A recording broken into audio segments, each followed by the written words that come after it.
Imran Hashmi is my brother, my first hero. I love Imran Hashmi. I had to forget him if I had to start looking at him, Aditya, as a hero. We would never do that. We would never make KK sing a song and replace his voice. I mean, once KK done it, I don't think we would like anyone else's voice on it. I mean, Anurag Dada, I worked for him. He told me he's been offered it. He probably has a script. And they went ahead to make it. Now, what their equation between Mukesh ji and Bhushan is, sometimes they love each other, they hate each other, that's between them. Mukesh Bhatt told me that if you make it as Aashiqui, I will give you 9 crores to make the film. Budget, not my price, the whole budget of the film. But if you make it with complete newcomers, I'll give you 5 crores. I remember when he was shooting for Ek Villain with Shraddha, there was a big crowd gathered, and they were chanting Arohi. That's a fact, right? She went for Jhoti Makka promotion today, which is almost 12 years later. To Pune, and people were shouting Arohi, Arohi.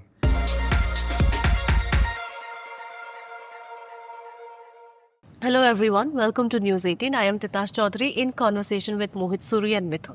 Hello, how are you doing? I'm doing good, I'm doing great. The fact that I'm with someone I'm always so fond of. Yeah. It feels good that he's someone I've been with for the last 20 years of my life. Yes. And as long as Mithoon is by my side, I know I can face the world. Yeah. I think you could rightly call each other your lucky mascots. I was actually telling my wife on my birthday that I know him before I know her. Oh, I actually did meet him. This is the same film, but I was, because pre-production and music gets made before the film starts. Correct. Zeher. Yeah. Yeah. We interacted before. So I think in that room, he was my oldest relationship. How lovely. But you know, if we go back 20 years, Zeher, your first film as a filmmaker, director. Yes. Your first, I think, as a composer. Yeah, same. Yeah. How did this partnership really start? How did it blossom? So it actually started in this studio in Andheri, where my father and Mukesh ji, they happened to bump into each other. And Mukesh ji happened to tell my dad that he's making this film with a newcomer, with a young director. And long story short, my dad recommended my name, for a composer producer. And there was nothing concrete to it, but my dad just felt कि अगर आपका director इतना young है, तो let them sort it out. इनको बात करने दो आपस में कि इन लोग क्या कर सकते हैं, because they are from the same generation, they'll understand each other better.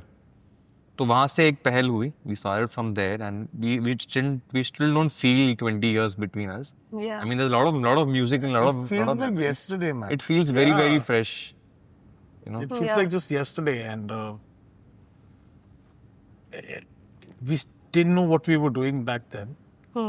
We still don't know what we're doing right now. Really? Yeah, we just have some words, some emotions that we feel. But if you really ask that every time I go to a studio to make a song, I still feel that nervous. I still can make out when he wants to present a song to me, how he shuts the AC, because he wants me to have the best hearing experience, and he still wants to present to me after all the success. He thinks I don't get it, I get that too. But we still feel like newcomers when it comes down to each other. Yeah. But I think pretty much that freshness is still very much there, even in your Dhoon, basically, this beautiful song from Saiyaara. But, before we get into it, I want to know from the two of you, how difficult is it, be very honest, how difficult is it to get Arijit Singh's dates these days? Not for me. I mean, I don't. It's always been his relation with him. And I must say that the kind of relation Arijit has with him is I've never seen him misuse the position he's in with him. In fact, sometimes, I feel really wrong that we prejudge him thinking that he's become such a big star. But he's never behaved. He has a different relationship with Mithoon. Yeah. It goes even beyond my films. It does get special when it's with us, but he's never been someone who's, I didn't have to ever interact with him. Whenever I had to, he's always called back if he's missed a call or whatever. But with him, he has a special relationship. Yeah. And I honestly don't even relate to the question. I mean, I do understand people perceive things that way, but you need to understand that everyone, all of us for that matter, we are creative people. We operate in our own dimensions. We have a different space depending on what we are dealing with at that point of time. And I don't really. A lot of people, मुझे बहुत लोग ये पूछते हैं, and I really do not know what to answer them because uh, we don't really function in concept of in terms of dates. ऐसा नहीं होता. I get an idea. Yeah. I get a brief from him. I get an idea. I send it to him. I don't even know कि ये सब कब हुआ. People would not. They should know this actually. कि we recorded Dhun within a span of 6 days. We had everything ready. You know, and we weren't even we weren't in the same country. He was somewhere else. I was in Japan. I was in Australia. He was in Murshidabad. Yeah, wow. And within 5 days, we had everything ready. So I don't relate to this entire thing of dates and stuff. मुझे बहुत लोग पूछते भी है ये. But maybe people have a different way of looking at things because I think it's very important to understand एक artist कब क्या कर रहा है. Yeah, and it's not like he's avoiding you. He's No, working. 100%. He's working. He has a jam-packed schedule. Yeah, so I mean, I don't, as he said, it's not a relevant question, I think. No, all of us are doing multiple things. I can't expect him to be there. Like, just because I get an idea, there are so many, like I still remember, I was so excited about a song. It's one of the best songs we've done together called Phir Mohabbat. Yeah. Which is Arijit's first song. Yes. You know, so I landed up on his set and he was in middle of shooting. And I was shooting my climax. Yeah, you were like, tu idhar kya kar raha? I said, Gana sun. Because my phone's off during the shoot. So he's so excited about the song, he's landed up at the shoot. And, but what do? I'm shooting with actors. So I said, can you wait till pack up? Right. And he said, yeah, I'll be doing, I'm good. I said, you want to go? He said, no, I'll wait. And you know, it's always when you're making someone wait, is that day when your shooting is getting extended. Yes, that happens. It's just, and this so happens. And it got extended. I was so apologetic and everything, but when I sat in his car and I heard that song, it was just magic. You know, coming to Dhun, and you know, since you are so involved in the music of your film, I would want to understand, you know, can you tell me a little bit about the process? What happens? Do you like give him a brief, or you know, he knows the script and he comes to you? What happened during Dhun? So, you know, the thing is, we've worked on so much of music together. The one thing I know is that there's never been a process that has been followed. Like there is a linear process to it. Yeah. Sometimes their words are there. And he makes the, like, Fir Bhi Tumko Chahunga, we had a poetry that he, from Manoj Muntashir, that he restructured and made into a song. Sometimes there is a ghazal, a writing or something, or a shairi that we read somewhere. Sometimes he has a melody, and it's all. But whenever I meet, he filters that whole process. But it does start from a need, from a character, a situation that we need. That's a linear thing. Right. But to be honest, this time I didn't even have a film when we made this song. I mean, I had an idea of a film I wanted to make, and this was brewing in me. And after 10 years at that time, I was thinking of making a film about a musician. And we were actually out there promoting another song that he had done, and called Intezar. And it was in the car that we discussed this thought process. And he just jumped at it. And I think it's, you know, when I see Mithoon motivated about something, you know, nothing can stop him from coming out with pure magic. You know, you had said that when you were making the songs for Aashiqui 2, you know, KK sir had recorded a few songs, but then you chose to go with Arijit Singh because, you know, his voice was perhaps more new age, suited Aditya Roy Kapoor. No, it's not that. I love KK. You know, we are all KK sir's fans. Big fans, yeah. There was a non-lip sync song called P.I. Now that he sang. Yes, that was there. And it's still in his voice. Yeah. But something was reminding me of Imran Hashmi. When his voice was there. No, I get it, yeah. Okay, and Imran, you have to understand, Imran Hashmi is my brother, my first hero. I love Imran Hashmi. I had to forget him if I had to start looking at him, Aditya, as a hero. And then it was him who made me realize that with every new person, every newcomer, there's always been a new voice. Right. Whether it is Rishi Kapoor Saab, who was launched in Bobby, there was Shailendra Singh, even Hrithik Roshan came with Lucky Ali. Whenever there's a newcomer comes, you also come with a new voice as a singer.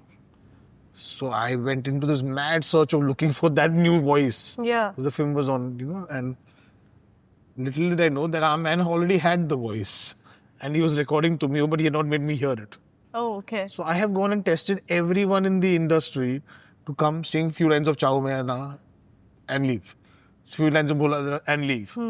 Every song I was just testing voices, but I was not finding that voice. And our man knew about I was doing this, but he wasn't telling me.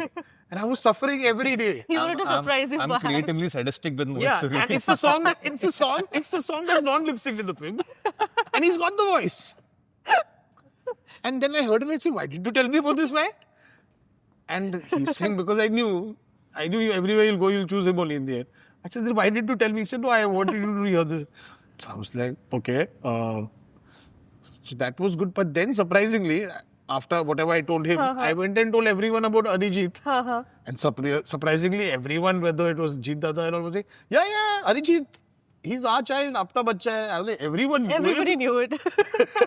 And he had done a lot of work. It wasn't his first film. Yeah, But sure. you know, Arijit had done so much work for everyone, right? At that time. Technically, He was actually a great guy. He used to come and help out a lot, right? With everybody, right? Yeah, he was especially with Pritam, and he also did music production back in UK because I've known Arijit from 2006. Oh, okay. Yeah, so, but I'd also like to clarify because there's a lot of conversation going around on this topic. So, I personally don't relate to the word that we never replaced KK. We never replaced KK. That was never the idea. We'd like to tell people this, that in fact, as Mohit said, that KK song is absolutely part of the soundtrack. And nothing was recorded with KK sir that for any other song came and that was never the case. We love and respect KK sir too much to do something like that. But see, every filmmaker has a vision. Sure. Right? And people need to understand that the vision was to put a new voice on to Mio or on the character of Aashiqui 2 as RJ. So we would never do that. We would never make KK sir sing a song and replace his voice. I mean, once KK sir done it, I don't think we would like anyone else's voice on it. Right. He's such a good singer. He's completely right. He did one song, which was it was a background song. Not lip sync, right. And I was looking for that voice for all the lip sync songs. Right. But he did sing, Kya Mujhe Pyar Hai, Yes, and that was with... fantastic chartbuster, continues to be a fan favorite till this date. But what I'm trying to get into is, you as a composer, you as a filmmaker, when you are working on a film like this, which is so musically rich, it's a musical, right? Do you really feel the lack of a KK today, even more than 100%. 100%. I mean, the KK's, the way he could be contemporary but have the earthiness. See the range, from a pal to, Kya Mujhe Pyar Hai, sing like a rock star, but then also do a tadap. It's something else. I mean, the understanding of the language, something we call the chan, of how you drop chan meter, yeah. How you land a word musically. One is sur, one is meter, but it's also how you put importance. How you deliver. How you deliver. Wazan dete ho, na? Right. He was a master of dynamics. Yeah. Behind the mic, when we give him a tune, like one of my most memorable songs is with him is called Beete Lame. Dard mein bhi ye lab muskara jate hai. So I think what he brought behind the mic was so much experience that when I would sing a melody in his head, he already knew कि अच्छा ठीक है मुझे इसको कैसे गाना है. कई बार आज भी हम लोग बहुत सारे सिंगर्स को मुझे गा के बताना पड़ता है कि यहाँ पे आप ऐसा छोड़ो, ये करो. As a composer, I graph it, which is my job also. With him, it was very minimalistic conversation. KK sir, he would hear a melody and he exactly knew कि old school जो values. But we learned also from him, I think. 100%. I think we were so young at that time. When he came and sang a song, and we realized how much he added to a song. Yeah. I think now today we tell younger singers for sure from what we've learned in those, to see how he, I want one more. I remember he used to say, and we were okay with the previous one, but then when he did something, you're like, oh man, where did this come from? Right. Wow. I think he had the old school values of Hindi cinema playback singing. कि mic की delivery, what Mohit is saying, उसकी तमीज थी. He exactly knew that. And I feel that it's not just about when you're creating a musical film. An artist as big as KK, whether you're making a musical or not, even if you don't make films anymore, the world will always miss him. You know, these kind of people 100%, are just 100%. once in a lifetime. Absolutely. Recently Mahesh Bhatt sir, he heaped praises, on Saiyaara, said that he really has liked whatever he has seen so far. And, you said that, so you have worked with Vishesh Films, all your life. This is, I think, the first time that you're also collaborating with YRF on a film like this. They asked me to work on the sequel. And this was the idea that I had. But they were in an urgency to launch it. Launch the film with the star cast and stuff like that, which I was not comfortable in doing because till my script is not done, I don't like to announce a film. Sure. That's my process because till I'm not completely satisfied with it, I don't think I want to get onto the floor shooting it. Some people are okay with doing that, each to their own. So it's not like they rejected it. I just said that if you guys are in a hurry, I willingly would like to step down and you can make it. And Anurag called me. Anurag Dada, I worked for him. He told me he's been offered it. He probably has a script. And they went ahead to make it. Now, what their equation between Mukesh ji and Bhushan is, sometimes they love each other, they hate each other. That's between them.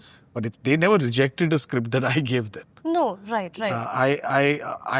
But what happened is after that, I was living with this idea and there was a friend of mine called Love Ranjan who I really respect, who asked me what this idea was.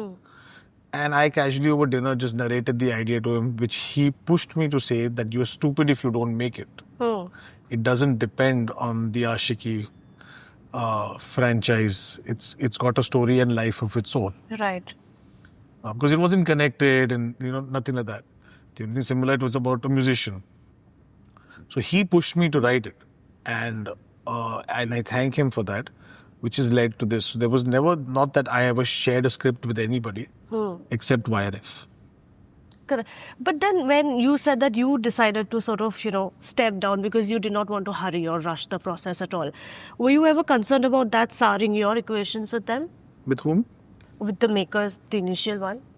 I think if you make a bad film for someone, that would sour it even more. That's correct. Yeah. Rather than being honest that I can't meet the deadlines that y'all expect. See, everyone has, some people have business plans and things, and I don't want to be a part of that. Each to their own. They all like it and they have the project. For me, Aashiqui was a very personal experience. It was a very, very pure experience, and I didn't want to do it just to capitalize on the title. Sure. I didn't want to Makes do it. sense, yeah. Each to their own. Right. So I don't think I would be able to live up to it with the kind of thing. But I'm glad I didn't do it because I didn't want to. I'm happy that I made this film without the expectation of burdens of Aashiqui. And I made it. Yeah, I think even when I made Aashiqui 2, to be honest, I wanted to make that film, and I was making it with newcomers. Yeah. And I would have made it even if it was not called Aashiqui. It was at that time Bhushan ji came to the office and spoke to Mukesh Bhatt and said that I would want to make Aashiqui as a series. Right. So Mr. Bhatt actually told me, Mukesh Bhatt told me that if you make it as Aashiqui, I will give you 9 crores to make the film. Budget, not my price, the whole budget of the film. Okay. But if you make it with complete newcomers, I'll give you 5 crores. So I said, So of course. yeah. So Makes I just made it, sense. Yeah. So, but I wanted to make the film. Right. So even that was not planned to be made like an Aashiqui sequel. It has nothing to do with Aashiqui 1.